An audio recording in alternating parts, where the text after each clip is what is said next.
This portion is going to be all about post-processing volumes. And you can really do this at any stage during your build. You may find that you want to set it up first so that you can be building towards a particular aesthetic, or you may find that it's really useful as just it says, a post-processing effect. So you may want to do it afterwards as well to do some fine-tuning adjustments to your scene. So I'll show kind of both cases for that. So I'm just in the default third-person map. I just press G to reveal all of the extra elements. And you'll notice that there is this box called the post-process volume, which surrounds the entire play area of the third-person demo map here. And that volume can be found here in the Visual Effects tab. So I'm actually just going to delete this out of the scene, and I'll just drag in a new one. So in the Visual Effects tab, I see the post-processing volume. I'm just going to drag it into the scene, and you'll see that it is just a cube of moderate size. And all this is, it's an effector. Everything that is inside of this cube will have different visual effects put onto it. And so I'm just going to scale it up a little bit here, and I'll show you what I mean. So currently there's no effects turned on inside of it, but as I click it and you look at the details panel, you will see a host of options, and ad nauseum, right? There's tons and tons of stuff here. Really, we can focus our attention to the top area, and there's this one key setting down here in the volume settings called infinite extents, which if I check this box, it will act as if the cube infinitely extends in every direction, so the entire scene will have all of the effects applied to it. So you may find that to be really useful because then you don't need to scale it at all. The scaling aspect of this is really useful because you could have multiple visual effects in the same scene, but we'll just focus on this version for now. So really what we can do is just kind of go through it bit by bit. The color grading is maybe is a really obvious place for us to start. So as we go into color grading, the temperature options at the top are all grayed out. And this is going to be how most of the effects are. If we check the box though, it activates them.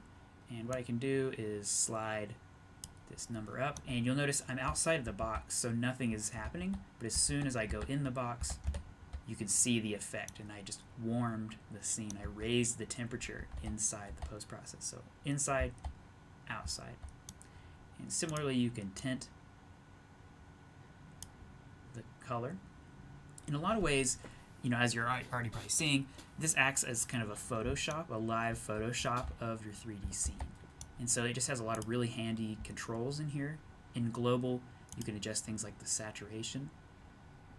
Oh yeah, so to undo these effects, you can really just uncheck these boxes. And of course, you always have the really handy yellow arrows to reset values to their default numbers.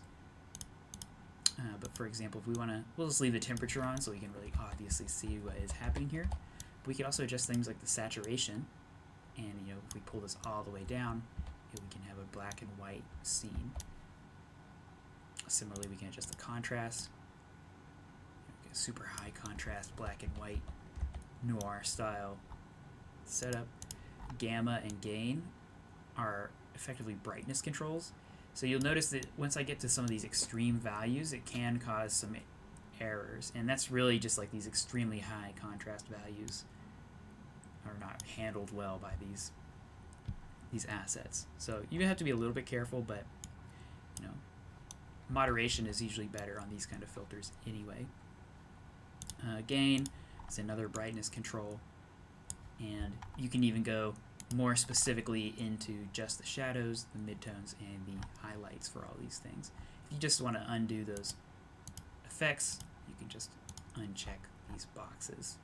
So I'll just leave those off for now, but just to be aware that they're here. So if you want to fine-tune the coloring and the contrast of your scene, this is a really great way to do that. I'll just leave the temperature difference on so we can see when we are in the box and when we're out of the box really obviously. The top area though, these are some of the really interesting effects that you can do. And one of the really useful ones, and a lot of Unreal Engine tutorials you'll find online will have you do this from the very beginning of a scene build actually. They'll have you immediately constrain the exposure to 1 and 1. And what that'll do is, if you normally in the engine, if you just have a space that has like an overhang, for example, and you're in it and it's darker, the exposure will automatically adjust around the camera. And so it will never change as you move your camera around, which is really handy for making large or moderate sized scenes in Unreal. I'll just leave those checked for now.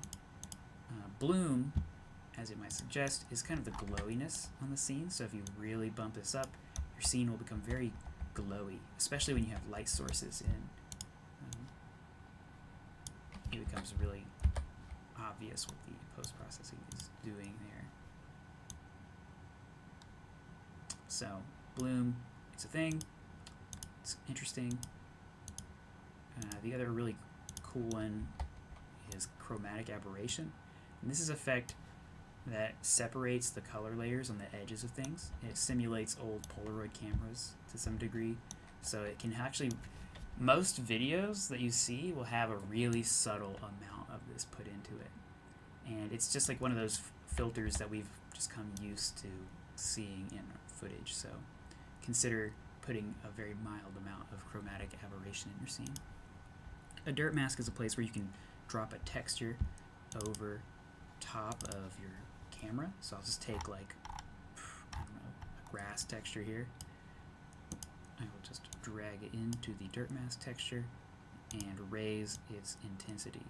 You'll see it pretty much just adds like a filter, like a flat image, partially transparent over the screen. I don't really recommend that, but who knows, maybe you want that for some reason.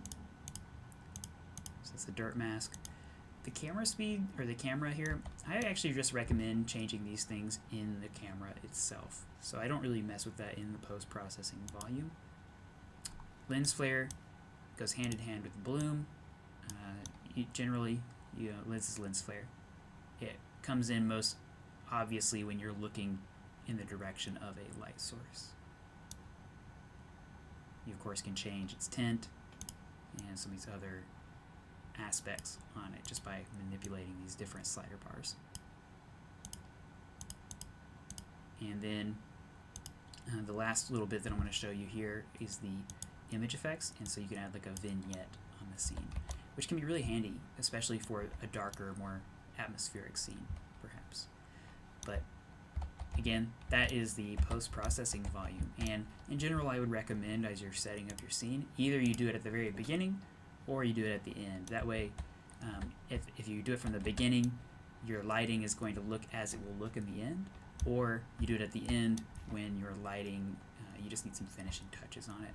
If you do it in the middle, it can really mess with your process a bit because you may have partially set up your lighting and then you start tweaking it and you realize you still need more lights. So I recommend setting it up earlier or at the end.